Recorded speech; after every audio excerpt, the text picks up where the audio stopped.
Hello audience, so we're back to work on this thing. Now, like I said in the previous video, I'm going to start making the temporary wood framing, which I've kind of done. I have 2 sills right now. So what I'm doing now is I've kind of mocked up the panels I do have, just setting them in place for 2 reasons. One, to work out the dimensions I don't have, and to verify the dimensions I do have are correct. Now, luckily, because this body is made of mostly straight lines, it's really easy to fill in the blanks on these.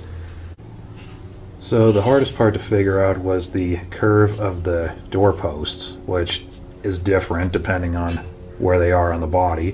This is a pattern I made for the rears that hold the hinges for the rear doors. And now that that's done, I can continue with the wood framing, but actually, now that I have this and a few patterns and measurements off other cars, I can start making the quarter panels, so I'm going to do that instead in this video. So here's 1 quarter panel already done. Made this earlier, so in this video I'm going to show you how I make the next one. Now, I'm not going to go too in detail with this video because this is just more of the same thing I've been doing, just making patterns, rolling beads, bending the edges over, using the shrinker. But there is some strange, bizarre stuff on this panel, so I will mention a few things about that. So let's get started. Okay, so here's the panel. Now, the first thing we're going to do is roll this bead in it, which parallels the top of the fender pretty much. Now, the reason we're starting here is because this is in pretty much the center of the panel, and this is probably going to affect the outer dimensions because it's going to shrink the panel a little bit right here. So I marked the outer dimensions just to get a reference of where to put this, but we're going to have to erase it and start over after this. Now, where I got this line from was 3 things. This part here I got from the rear door I have. The distance between here and here I got from an original body. And I made a pattern of this curve from an original rear fender.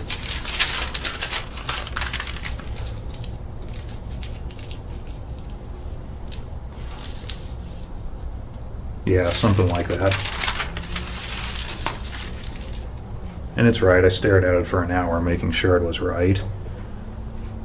Now, an interesting thing I found out is, well, to get this line, I just set the rear door against the panel. Now, obviously, these panels are curved when they're finished, and this panel needs to be curved the same as the door to get this line just right. Otherwise, it won't be. And another thing I learned is if the door is twisted in the wrong way, that will affect this line also. But as you can see, this is where the line was when this door was twisted wrong. I fussed with it to get it right. And using that line on the pattern, the top of the fender comes up to about here, which is obviously wrong. So, yeah, this is a mess. I don't remember which line is right, but that doesn't matter for now. All that matters is from here back. So we'll roll the bead in and then we'll see what happens. I also put a line back here, which is about 3/4 of an inch from the edge of the panel, because there's a bead that runs vertical there. We don't want to roll too far over there because I'll put a crease where the bead is supposed to go.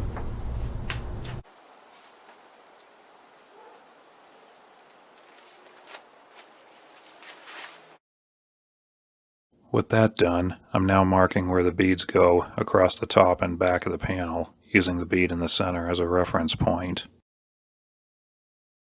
Alright, so I got the beads around the edges. This I cut about 3/4 of an inch of flange on here for the tack strip. You may need less than that. I'll trim it down if needed later. And back here I trimmed it right at the crease. So it's a bit rough, needs to be finished, and these corners, I'll hammer them a little smoother later on. Next thing to worry about is the door line right here. Now, there's not much adjustment, like the angle here. We already know the top of the door has to line up with this bead, so that determines this line. We can, however, determine how far back or forward it goes, because further back it is, the closer these beads are together, and the further forward the opposite. So I'm going to try to line it up to where these line up as close to the original door as I can.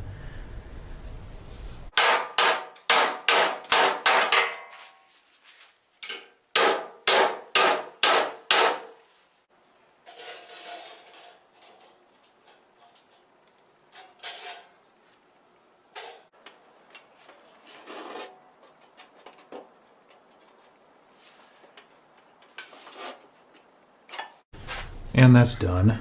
I've also gone over with a hammer and a dolly and sharpened up the creases and hammered out some of the rough areas. The only thing left to do is to bend the edge over on the bottom. Now, the reason I haven't is because, once again, I'm not entirely sure where it goes or where it wants to go, so I'm just going to wait till it's time to nail it to the wood frame, then we'll find out. Also, need to notch it for the door hinges, but I'm not going to do that because of reasons I've mentioned in previous videos. Also, there should be a hole somewhere around here for the brace that holds the rear fender on, which also not going to do that just yet because I don't have the fenders that are going to go on this car, so I have no idea where they're going to go. I'll wait till it's time for that. So, what else is there? I think that's it.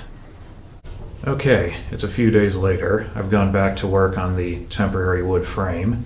As you can see, I have two pretend door posts. They're holding the front of the quarter panels right about where they would be on the real body. Now, my next step is I plan to make the rear body panel and the filler panels that go between them. So, yeah, there's 5 panels in total from one side to the other on the back of this body. Now the thing about this is all 5 of these panels are welded together, unlike the front half of the body where it's entirely framed in wood and the panels just nail on wherever the wood tells it to. So I need to make sure that they're all sitting in place exactly where they need to go before I weld it together. So I'm going to continue making a wood frame for the entire back of the body. Something that's really rigid that's going to hold all these panels exactly where they should be.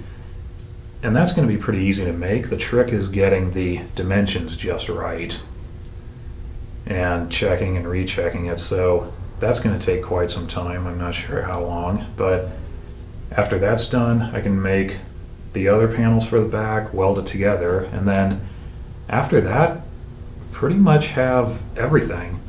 We'll have at least one of every body panel, so we can start putting this thing together for real. Now, I said in a previous video I was thinking about making new rear doors, and at this point I'm probably going to make every panel new for this. There's no point in saving the old originals, and I know how to make everything. Then it'll be entirely new. However, I'm going to keep using the old panels that I have in the meantime, including the rear doors, the left side panel, the front seat back, and the back seat riser, just to keep progress moving. And then when I finish everything else, I'll make replacements for those and swap them out one by one. So that's the plan. I'm not sure how long this is going to take until the next video comes out, but I'm going to keep progress moving on this thing. I really want to get it done now. So, thank you for watching. Like, comment, subscribe, dislike if you feel compelled to, and I'll see you in the next video.